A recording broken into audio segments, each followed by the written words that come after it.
Hello, and it's me, it's Ninjan06. Dito nga pala kami sa bahay ni Craig or Arnie.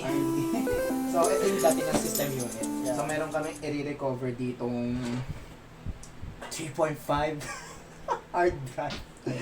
Oh my God. Holy sheesh! Asan yung screws? Ayun! Nasa pinakaloob. Oh, yun. Ayan. Actually, na-disassemble na namin ito, guys. Oo. Pero, merong screw doon. Kaya.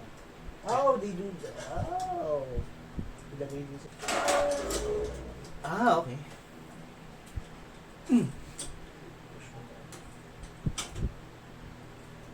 Oh, God. The screw messed up. We are having a great time here. Actually, kakarating ko lang dito. Kanina lang, guys. So, There makaka-integer. we go. There's the snap. And there you go. Anong capacity nito? 500 gigs? Wait. Yeah, and this is a 1 terabyte HDD. Okay, so 1 terabyte. There are dozens. Okay. There you go. This is a Seagate desktop HDD. Tignan natin kung kita nga sa frame. There you go. This is the Seagate, guys. There's an old HDD from my HDD. So, when handling HDDs, dapat ilayo nyo siya sa magnets, guys. And also, wag nyo pong ibabaksak. Oh, yoy! Let's go. And also, guys, warning lang ulit. Warning lang, hindi pala warning lang ulit. Warning lang na when you tinkering electronics like this, you need to ground yourself. So, nagtataka ba kayo kung nasan yung yung totoong PC ni Arnie? Ito po siya, guys. Ayan. Ayan siya, ayan. Ayan yung totoong PC niya ngayon, Ryzen 5 3600 with 6 cores, 12 threads. Yes. And also 16 gigabytes of RGB RAM. Let's go! RGB RAM, tapos GTX 1650. Hindi siya super. Although ewan ko kung mayroong super dun sa higahan niya. Wala ata, no? I think.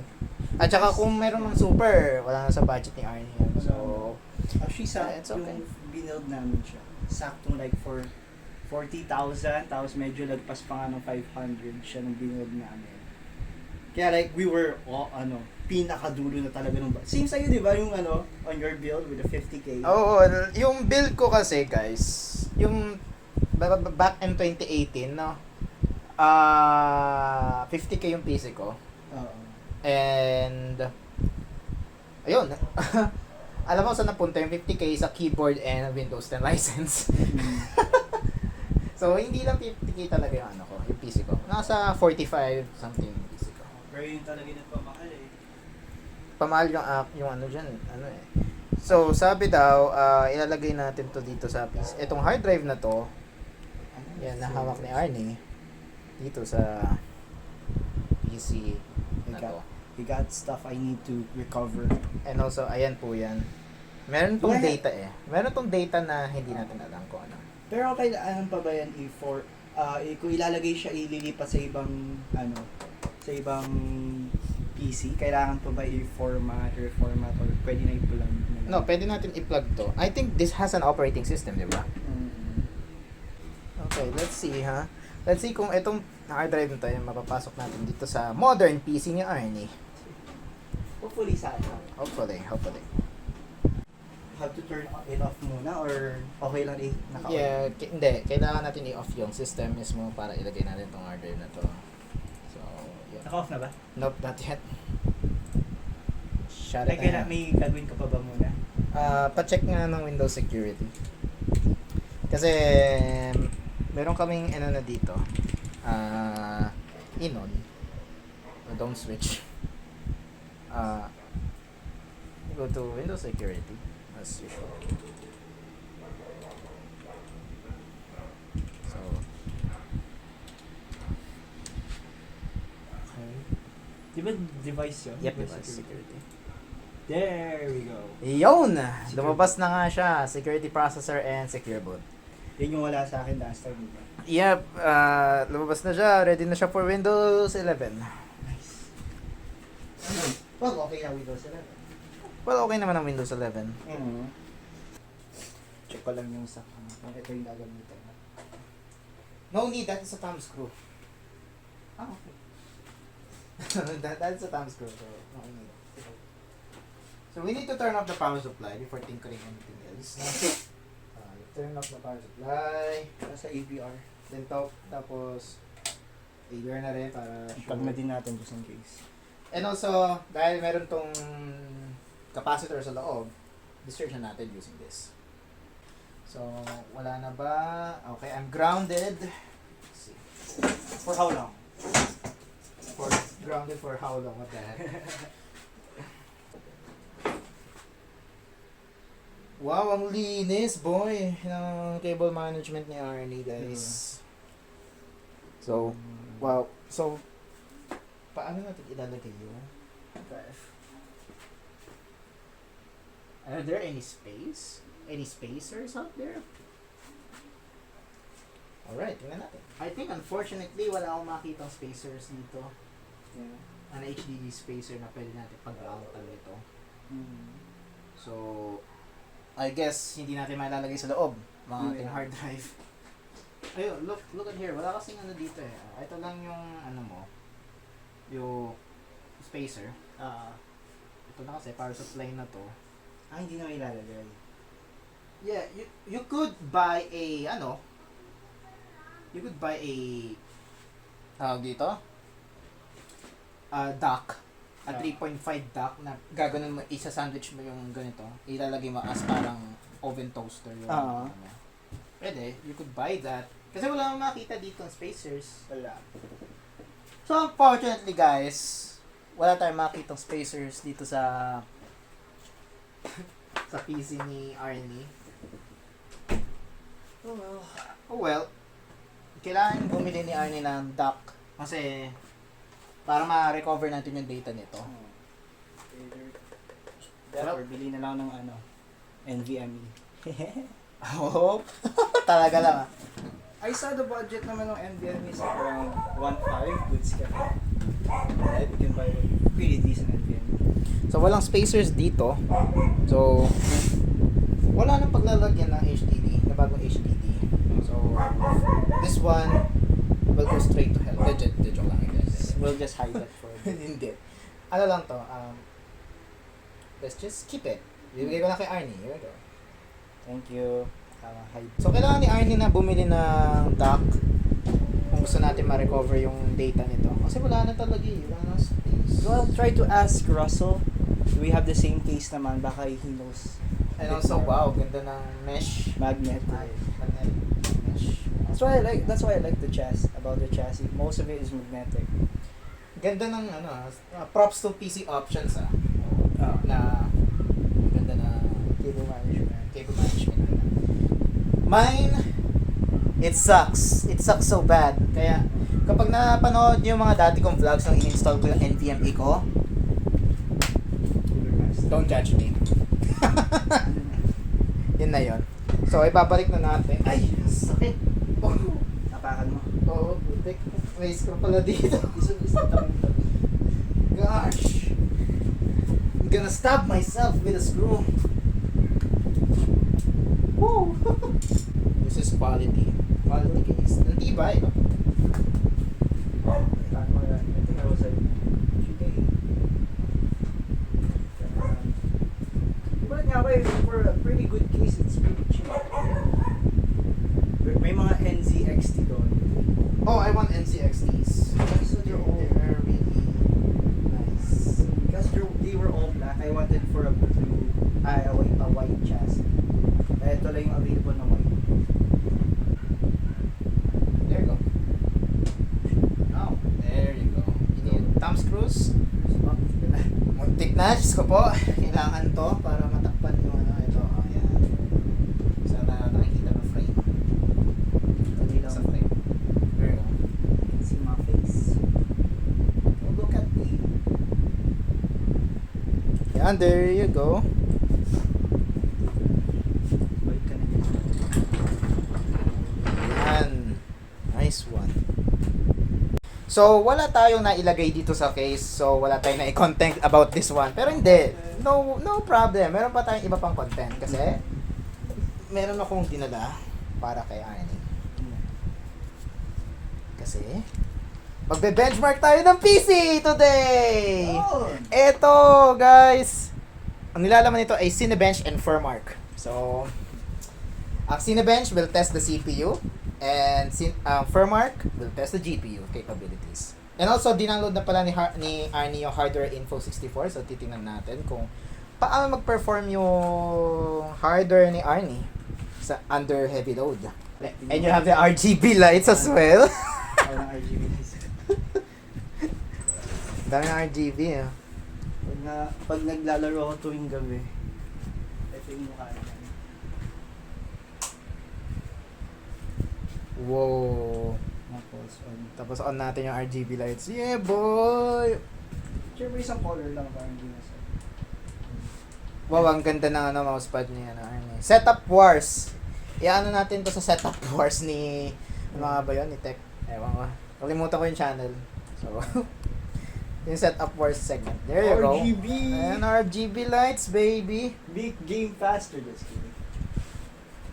I like triggering thing, John. Visit ka talaga. RGB faster. Again, guys, hindi RGB is equals to faster performance, ha. Alright, so, guys, eto na, mga kaibigan. Let's time to benchmark his PC. Oh, yeah. Wala akong alam ko pang bench. So, lagay natin dito. Basta I can run Valorant against you. Yep. And also do video editing.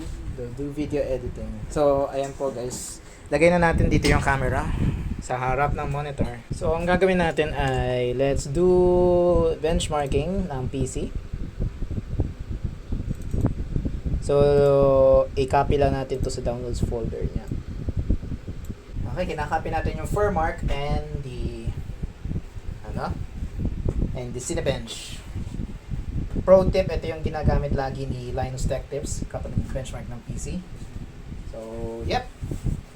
You could download Cinebench sa Maxon website. And you could download Furmark sa, ewan ko lang kung saan. Pero, search nyo na lang sa Google Furmark and Cinebench. Okay, guys. Nandito na sa downloads folder yung Cinebench at Furmark. So, let's start Cinebench first.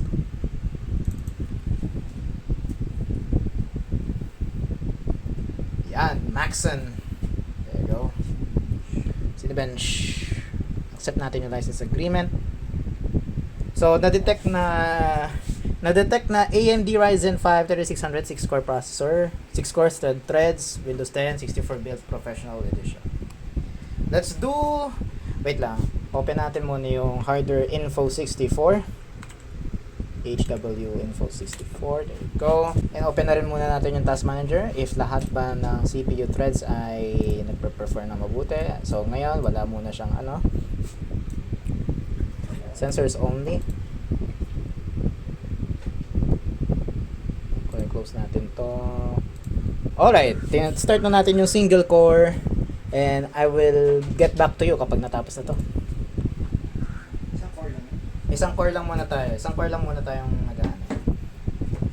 So, ayan. Tinetesting na ang processor ni Arnie, guys. Wow! Ang bilis. Ang bilis ng isang square na yun, oh. Sa akin, hindi. Bilis ba talaga? I was wondering din. Talaga, bilis na yan. Single core performance. Tingnan natin. Saan ka dito? Sa top 10. Tingnan natin, ha? Let's matagal to, so pause ko muna yung video and I will get back to you guys kapag tapos na. Humble lang ang aking Shiro. O yun, sinasabi niya humble lang daw yung kanyang Shiro. Pangalan ng PC niya ay Shiro. Akin kasi Blake. Kasi black. Shiro kasi white. Yeah. So guys, nakikita ko dito na gumagana na yung isang yung isang core ang nahihirapan. Of course, underload yung isang core, yung CPU 1 according sa Task Manager kasi isang single core lang naman kasi yung test nito. And the temperatures are still normal, 58.2 degrees Celsius. So hindi siya thermal throttling. Maganda talaga. I admit talaga si Intel when it comes to thermals. So, if you have an Intel system, mag-invest kayo sa magandang cooling system, okay? Kasi tinan mo ba naman yung guys, tinan mo yung ng AMD, ang laki ng heatsink, yung stock cooler nila. Like, wow. Okay, we are still benchmarking. So, yep. Pause lang natin yung video. Or stop muna natin kasi 4K at 60 FPS kasi itong nire-record ko. So, yeah. Oh, guys! Eto na, tapos na ating single core test. Alam nyo kung ano yung dito? Ano yung resulta? 1,214. Tinalo niya pa ang 8-core 16 threads at 2.3 GHz na Intel Core i9 9880H, which is a mobile processor.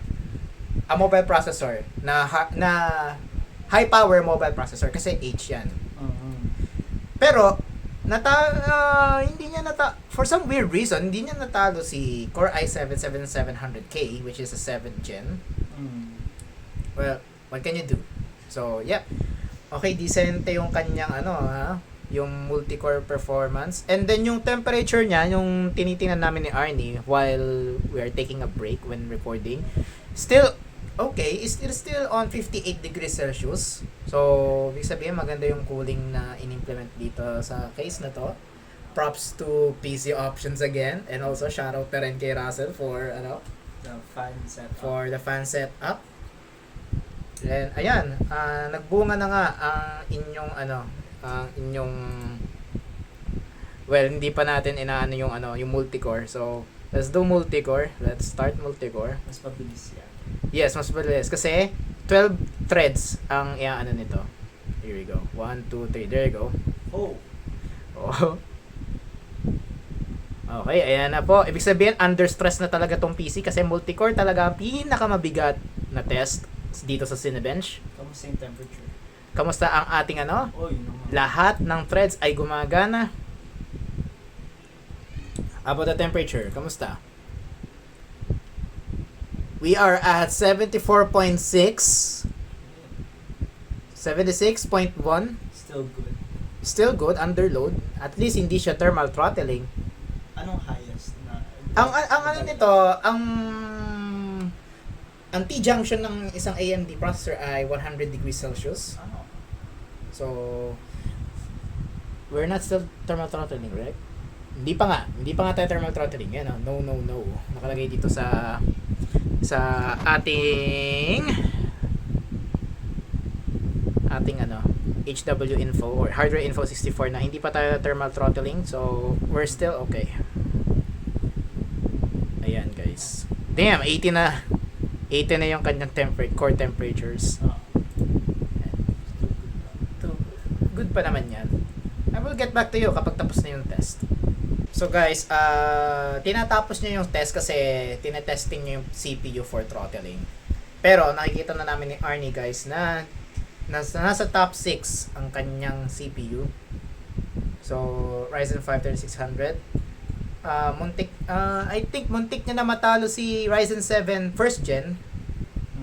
First gen yan 1700X 8-core processor. Wow. Sa bagay, 6-core lang to, pero yeah. Pero props to this processor, no? It can process really fast. I don't have to worry about video editing. Yeah. That's actually the main. Lipat na ba ang AMD? Let me know in the comments. Team Red na ba yan? Hindi. Ano pa rin ako, Team Blue. Pero I still recommend AMD. No hate to AMDs. Yeah. If you want AMDs, go ahead. Go to AMD. If you want Team Blue, then go to Team Blue. Right now, I still can't find the difference ng dalawa. Oo. Isa pa. Tuloy-tuloy lang. Tuloy-tuloy lang yan hanggang matapos ang 10 minutes. Right now is, I think, this is 6 minutes and 50 seconds. So, we will get back to you again. So, we're back. Naghang yung app kasi hindi namin na-minimize ko accidentally yung test. Pero natapos siya. Ang score ay 8,713. Wow. At muntik niya na matalo ang first gen Ryzen 7 1700X. So, yep. Ayan na yung resulta ng Cinebench R23 ni Arnie. So, yep, I could say na this PC is very capable of doing heavy load like video editing or audio editing. So, yep. Props to Arnie. Meron na siyang nice beefy PC. And next is Furmark. Tetas natin yung GPU ni Arnie. I should mention pala na nag 90 degrees yung kanyang CPU. Umabot. Pero hindi siya nag thermal throttling, so no worries. Next is Furmark. So let's test 1080 benchmark. And then 1, 2, 3 and go. Wait. Okay. Do the burn-in test. Okay. Go.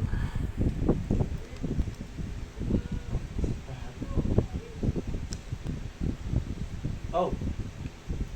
There you go. We're now stress testing the GPU. And tingnan natin kung ano yung FPS. Ano na yung ano? Okay, GPU 152 degrees Celsius. Nakikita ko dito sa ating status bar. 54. 55. 56. So far so good. Okay, there you go. Ano score natin, Arnie? Wait, pahinga. Pahapahaw ko muna. Ang score natin ay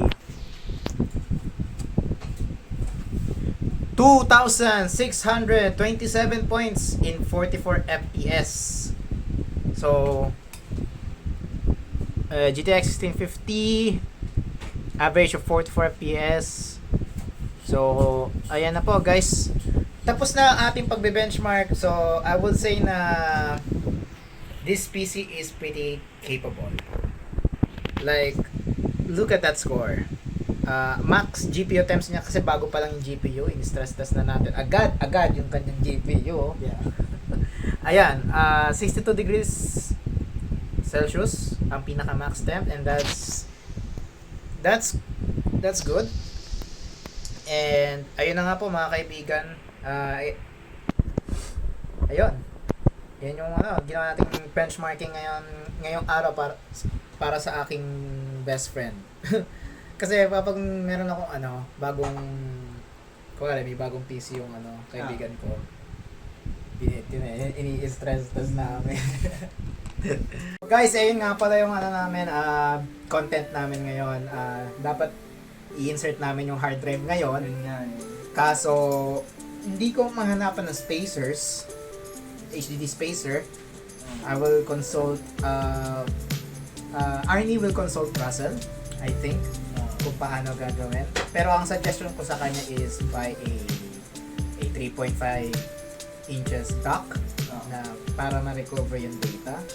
Nasa Lazada and Shopee naman yun. Pwede nyo naman hanapin yun sa app na yun. And also, dahil hindi namin na lagay yung hard drive, so gumawa lang kami ng bagong content. Buti na lang, meron akong dalang pang benchmark. And ayun lang, nakita nyo yung mga score. Ang ganda, di ba? Kasi ibig sabihin, nakaka-proud na merong powerful PC si bro. Mas powerful pa siya kaysa sa akin. I have a Core i5 and then GTX 1050 Ti. Hanggang ngayon, I'm still stuck in that GPU for 4 years already, guys. So, it's me, it's Tinjan 06, and here's Arnie. Hello. See you on the next one. See Commentar Talia. Ciao. Ciao.